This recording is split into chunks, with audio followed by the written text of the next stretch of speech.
নমস্কার, পিয়ালি সংসারে আপনাদের প্রত্যেককে স্বাগত। আজকে আমি যে রেসিপিটি দেখাচ্ছি সেটা হলো আমাদের প্রত্যেকের খুব প্রিয়, বিশেষ করে ছুটির দিনের জলখাবারের এই রেসিপিটা আমাদের অত্যন্ত পছন্দের। আজকে আমি দেখাচ্ছি লুচি আলুর তরকারি। তাহলে শুরু করা যাক আজকের এই রেসিপি। আমি একটি পাত্রে 2 হাতা ময়দা নিয়ে নিলাম। এখানে আপনারা চাইলে আটা ময়দা দুটো মিলিয়েও নিতে পারেন, তবে আজকে আমি শুধু ময়দাই নিলাম।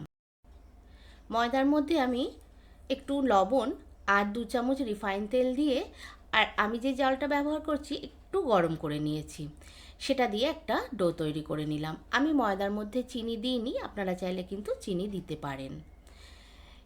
এদিকে এটা আমি ডোটা তৈরি করে রেখে দিয়েছি। এদিকে আমি একটা কড়াই বসিয়ে ওর মধ্যে একটু সর্ষের তেল, দুটো কাঁচা লঙ্কা আর কালো জিরে ফোড়ন দিয়ে আমি দুটো আলু ডুমো করে কেটে রেখেছিলাম সেটা দিয়ে দিলাম। দিয়ে ওটা একটু নাড়াচাড়া করে একটু লবণ আর জল দিয়ে আমি ঢেকে রেখে দিলাম।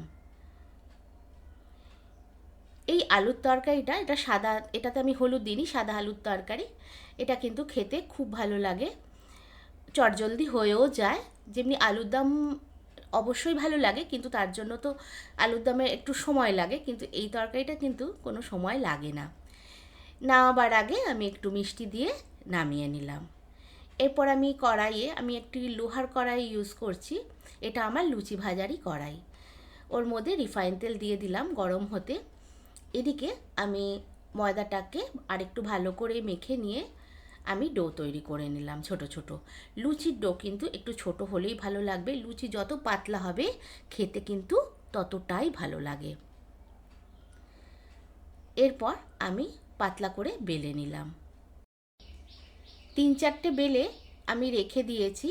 তারপর যখন তেল গরম হয়ে গেছে তারপর এক এক করে ভেজে নিচ্ছি। আমার রেসিপি আপনাদের কেমন লাগছে সেটা অবশ্যই কমেন্টসের মাধ্যমে জানাবেন। আর আপনারা কী ধরনের রেসিপি চান সেটা যদি লিখে জানান, তাহলে আমারও কোনো রেসিপি করতে সুবিধে হবে। এদিকে আমার তেলটা প্রায় গরম হয়ে গেছে। আমি এক এক করে লুচিগুলো দেখুন খুন্তি দিয়ে একটু চাপ দিচ্ছি, কিভাবে ফুলে যাচ্ছে। আমার প্রত্যেকটা লুচি এইভাবেই ফুলেছে। তারপর নামিয়ে নিয়েছি।